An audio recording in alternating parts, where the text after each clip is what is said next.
بسم اللہ الرحمن الرحیم۔ السلام علیکم دوستو، ملک قاسم رضا اپنا یوٹیوب چینل اسلامی بکس لور کے ساتھ حاضر خدمت ہے۔ اگر آپ میرے چینل پر نئے ہیں تو میرے چینل کو سبسکرائب کریں، لائک کریں اور بیل آئیکن کو پریس کریں تاکہ میری آنے والی ویڈیو آپ تک پہنچ سکے۔ تو چلتے ہیں آج کی ویڈیو کی طرف۔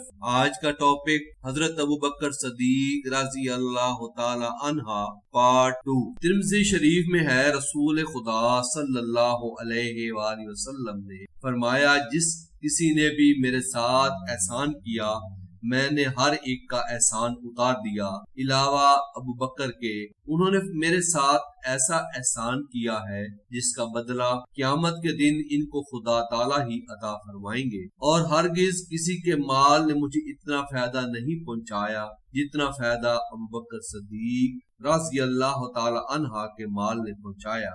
حضرت ابوبکر صدیق حضور صلی اللہ علیہ وآلہ وسلم سے بے انتہا محبت فرماتے تھے۔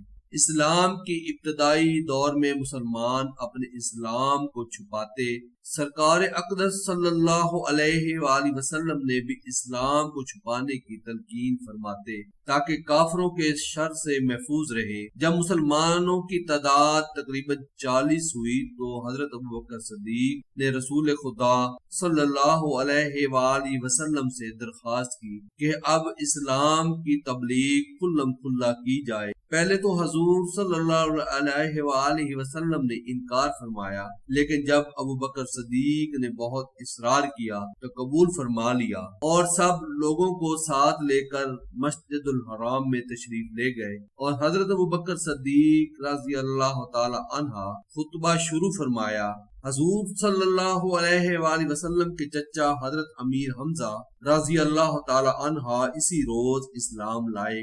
خطبہ کا شروع ہوتے ہی چاروں طرف سے مشرکین مسلمانوں پر ٹوٹ پڑے۔ حضرت ابوبکر صدیق کی عظمت و شرافت مکہ معظمہ میں مسلم تھی، اس کے باوجود آپ کو اس قدر مارا کہ چہرہ مبارک، ناک اور کان سب لہو ہو گئے، اتنا زیادہ پیٹا کہ آپ بے ہوش ہو گئے۔ حضرت ابوبکر کے قبیلہ بنو تمیم کے لوگوں کو خبر ہوئی تو وہ آپ رضی اللہ تعالی عنہ کو وہاں سے اٹھا لائے۔ کسی کو امید نہ تھی کہ آپ زندہ بچ سکیں گے۔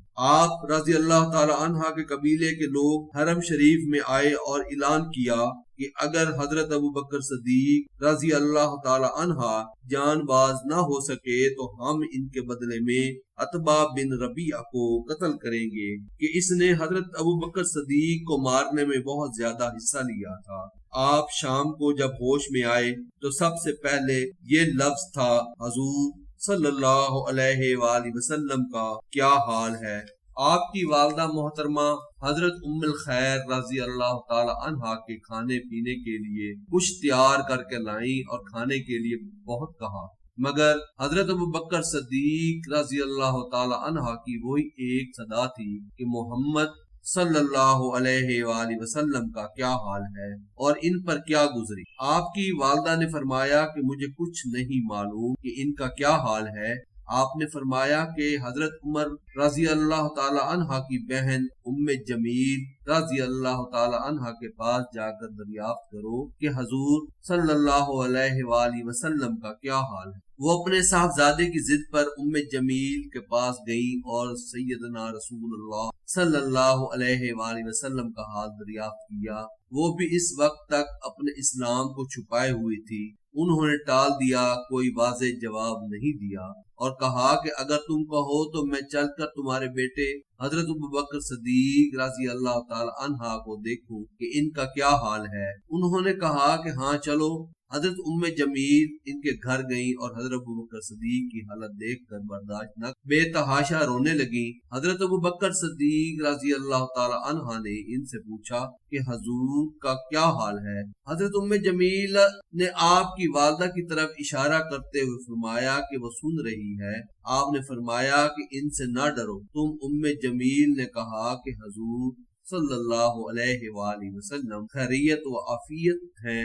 آپ نے دریافت فرمایا کہ اس وقت کہاں ہیں؟ تو انہوں نے کہا کہ حضرت رضی اللہ تعالی عنہ کے گھر تشریف رکھتے ہیں۔ فرمایا قسم ہے خدا تعالی کی میں اس وقت تک کچھ نہیں کھاؤں گا جب تک کہ حضور صلی اللہ علیہ وآلہ وسلم کی زیارت نہیں کر لوں گا۔ آپ کی والدہ محترمہ تو بہت زیادہ بے قرار تھی کہ آپ کچھ کھا پی لیں، مگر آپ نے قسم کھا لی کہ جب تک حضور صلی اللہ علیہ وآلہ وسلم کی زیارت نہیں کروں گا کچھ نہیں کھاؤں گا۔ آپ کی والدہ نے لوگوں کو آمد و رفت کی بند ہونے جانے کا انتظار کیا تاکہ ایسا نہ ہو کہ کوئی آپ کو دیکھ کر پھر اذیت پہنچا دے۔ جب رات کا بہت سا حصہ گزر گیا اور لوگوں کو آمد و رفت بند ہو گئی تو ان کی والدہ محترمہ انہیں لے کر حضور اقدس صلی اللہ علیہ وآلہ وسلم کی خدمت میں پہنچی۔ حضرت ابوبکر صدیق رضی اللہ تعالی عنہ حضور سے لپٹ گئے اور حضور بھی اپنے عاشق صادق سے لپٹ کر روئے اور حضرت ابوبکر صدیق کی حالت دیکھ کر سب رونے لگے۔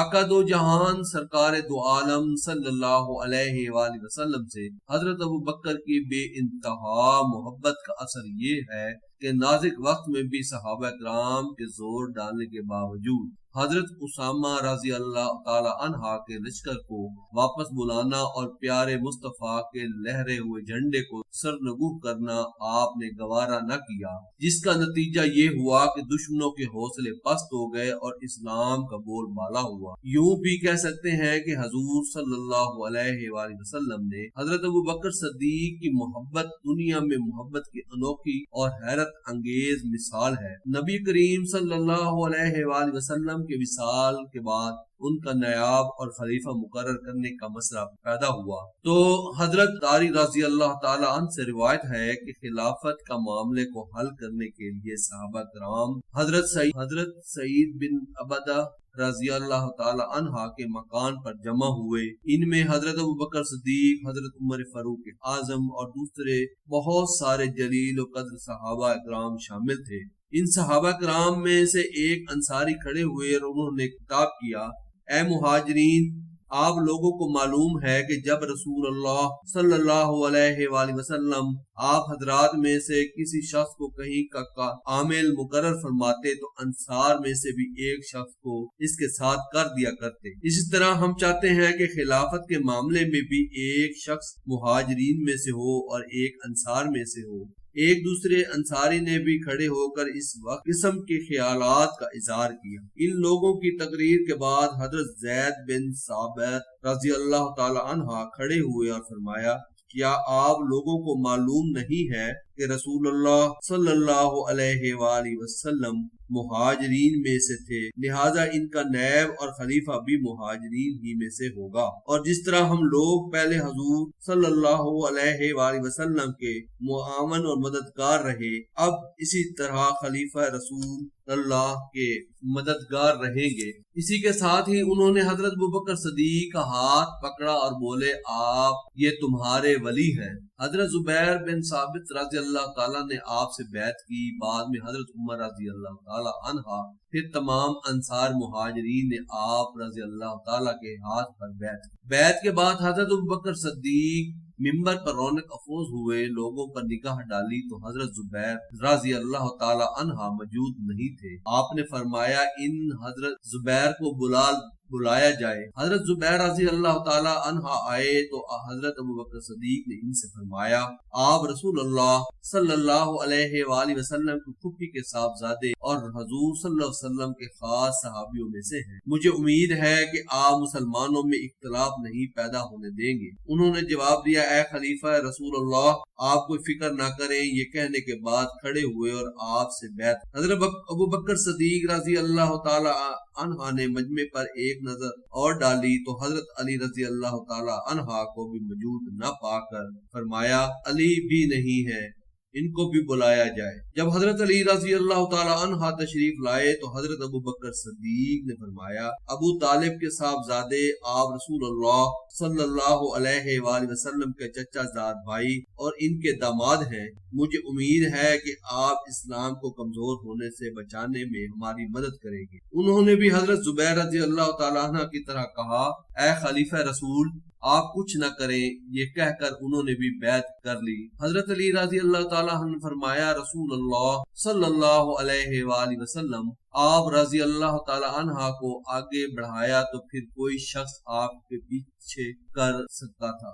حضرت علی رضی اللہ تعالیٰ عنہ اس فرمان میں اس واقعے کی جانب اشارہ ہے جب سرکار اقدس صلی اللہ علیہ وآلہ وسلم نے اپنی علالت کے زمانے میں حضرت ابوبکر صدیق کو آگے بڑھایا اور آپ ہی کو تمام صحابہ کا امام بنایا۔ اسی طرح حضرت ابوبکر صدیق رضی اللہ تعالی عنہ کو متفقہ طور پر مسلمانوں کا خلیفہ تسلیم کر لیا گیا اور نبی پاک صلی اللہ علیہ وآلہ وسلم کا فرمان حرف بر حرف صحیح ہوا کہ میرے بعد خلافت کے بارے میں خدائے تعالی اور مومنین ابو بکر کے علاوہ کسی کو قبول نہ کریں گے۔ حضرت ابو بکر صدیق رضی اللہ تعالی عنہ میں پائی جانے والی بہت سی خصوصیات میں سے چند ایک کو ہم نے حضرت امام آپ کا نام صدیق رکھا اور کسی دوسرے کا نام صدیق نہیں۔ آپ صلی اللہ علیہ وآلہ وسلم کے ساتھ غار ثور میں رہے۔ آپ رضی اللہ تعالی عنہ حضور صلی اللہ علیہ وآلہ وسلم کی ہجرت میں رفیق سفر رہے۔ سرکار اقدس صلی اللہ علیہ وآلہ وسلم نے آپ کو حکم فرمایا کہ آپ صحابہ کرام کو نماز پڑھائیں، دوسرے لوگ آپ کے مقتدی بنے۔ ایک بہت بڑی خصوصیات آپ کی یہ ہے کہ آپ صحابی، آپ کے والد صحابی، آپ کے بیٹے عبد الرحمن رضی اللہ تعالی عنہ صحابی، ان کے صاحبزادے ابو عتیق محمد رضی اللہ تعالی عنہ صحابی، یعنی آپ کی 4 نسل صحابی ہیں۔ سرکار دو عالم رحمت للعالمین صلی اللہ علیہ وآلہ وسلم کے وصال کے بعد لوگ اسلام کے احکامات سے منکر ہو کر مرتد ہو گئے اور کچھ نے کہا ہم زکوٰۃ نہیں دیں گے، یعنی اس کی فریضت تو منکر ہو گئے۔ حضرت ابوبکر صدیق نے ان سے جہاد کا ارادہ فرمایا تو حضرت عمر رضی اللہ تعالی عنہ بعض دوسرے صحابہ نے ان سے کہا کہ اس وقت منکرین زکوٰۃ سے جنگ کرنا مناسب نہیں۔ آپ نے فرمایا خدائے ذوالجلال کی قسم اگر وہ لوگ ایک رسی یا بکری کا ایک بچہ بھی حضور کے زمانے میں زکوٰۃ دیا کرتے تھے اور اب اس کے دینے سے انکار کریں گے تو میں ان سے جنگ کروں۔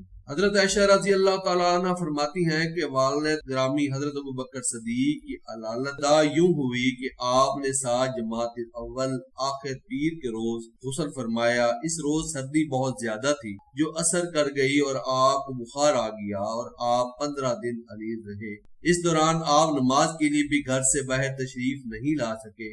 آخرکار اس بخار کے سبب 63 سال کی عمر میں اور 2 سال 2 ماہ سے کچھ زیادہ عرصہ امور خلافت انجام دینے کے بعد جب 22 جمادی الاخر 13 ہجری کو آپ اس جہان فانی سے رخصت ہوئے، آپ کو نبی کرام صلی اللہ علیہ وآلہ وسلم کے پہلو مبارک میں دفن کیا گیا۔ والسلام۔